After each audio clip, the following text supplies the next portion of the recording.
Hello friends, आज हम perform करेंगे सॉफ्ट कंप्यूटिंग का practical 2A implement and not function using McCulloch Pitts MP neuron.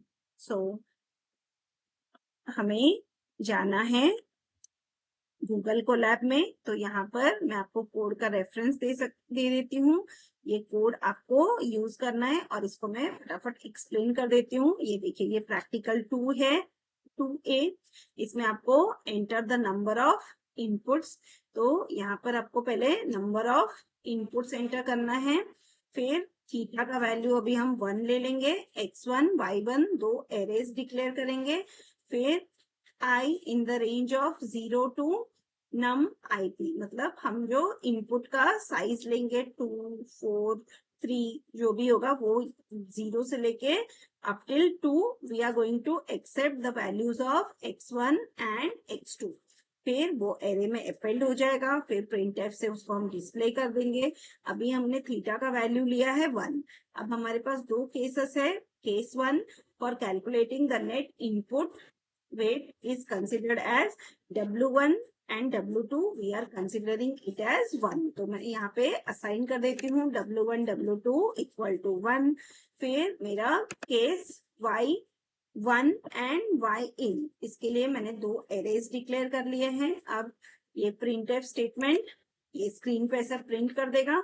उसके बाद हमें फॉर लूप में क्या परफॉर्म करना है, x1 W1 x2 W2 ये हमें परफॉर्म करना है। W1 और W2 दोनों का वैल्यू हमने 1 लिया है।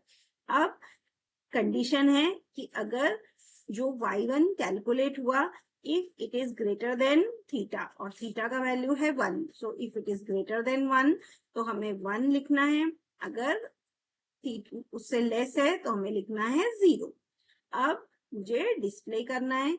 और सेकेंड केस है मेरा जिसमें मैं W1 को 1 W2 को -1 लेती हूँ। और फिर से मैं एरे डिक्लेयर कर देती हूँ Y2, case Y2 and case Y in 2। For फॉर I in range 0 to NP, यहाँ पे मुझे क्या करना है, x1 W1 x2 W2 ये वेट्स को मल्टीप्लाई करना है।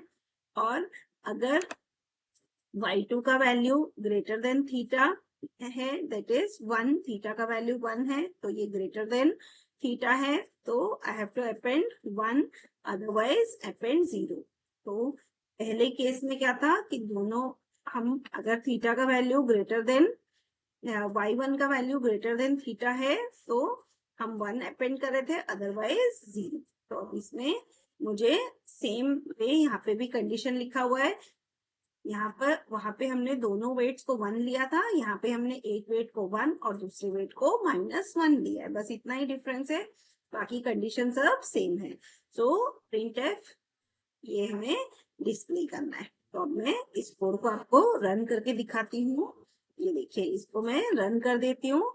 रन करने पर यहाँ पे मेरा आउटपुट आ गया कि नंबर ऑफ इनपुट्स। तो मैं यहाँ पे ले लेती हूँ इनपुट्स 2। अब मेरा x1 का वैल्यू मैं ले लेती हूँ 2, ये आपको इंटीजर एंटर करना है। फिर x2 का वैल्यू मैंने लिया 3, x1 सेकेंड इनपुट में ले लेती हूँ 4 और यहाँ पे ले लेती हूँ 3। अब ये मेरा एरे डिस्प्ले हो गया। x1 is 2 4, x2 is 3 3। Now the value of theta is taken as 1. Case 1, for calculating the weights we have taken W1 W2 equal to 1। तो बेसिकली हमारा जो इनपुट क्या है 2 और ये वेट x1 और वेट 1 को हमें मल्टीप्लाई करना है, तो 2 into 1 plus 3 into 1, so this is equal to 5 and 5 is greater than 1, तो y in आ गया मेरा 1। सेम वे यहाँ पे 4 into 1 plus 3 into 1, तो आंसर आ जाता है 7 विच इज ग्रेटर देन 1। तो यहाँ पे भी आंसर आ गया 1। For the calculated weight it is not possible to fire the neuron from input 1 0। Okay, so this weights are not suitable. Now जो हम नेक्स्ट वेट लेंगे उसमें क्या है, हम W1 को 1 लेते हैं और W2 को -1। अब आप मल्टीप्लाई करके देख लीजिए, 2 इंटू 1 प्लस 3 इंटू -1, तो इसका आंसर आ जाता है -1। अगर लेस देन 1 है तो हमें आउटपुट में वैल्यू डालना है 0। और सेकेंड है 4 इंटू 1 प्लस 3 इंटू -1, तो इसका आंसर आ जाता है 1 विच इज ग्रेटर देन और इक्वल टू 1, तो हम वैल्यू डाल सकते हैं 1।